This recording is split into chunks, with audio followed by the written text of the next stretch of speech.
ഒരു വട്ടെങ്കിലും ട്രൈ ചെയ്ത് നോക്കേണ്ട നല്ലൊരു റെസിപ്പിയാണ് കേട്ടോ. ആദ്യം തന്നെ ഒരു പാനിലേക്ക് 1 ടീസ്പൂൺ നെയ്യ് ചേർത്തിട്ട് അണ്ടിപ്പരിപ്പ് മുന്തിരി നന്നായിട്ടൊന്ന് ഫ്രൈ ചെയ്തെടുക്കുക.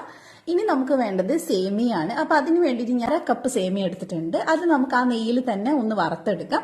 ഓൾറെഡി വറുത്തതാണേലും ഒന്ന് വറുത്തെടുക്കണം കേട്ടോ. അപ്പൊ അതും മാറ്റി വെച്ചിട്ടുണ്ട്. ഇനി ഇതിലേക്ക് 2 നേന്ത്രപ്പഴം ചെറുതായിട്ട് കട്ട് ചെയ്ത് ചേർത്തിട്ടുണ്ട്. അതിലേക്ക് 1 ടീസ്പൂൺ പഞ്ചസാര ചേർത്തിട്ട് ചെറുതായിട്ടൊന്ന് വഴറ്റിയെടുത്താൽ മതി. ഇനി അതും മാറ്റി വെക്കാം.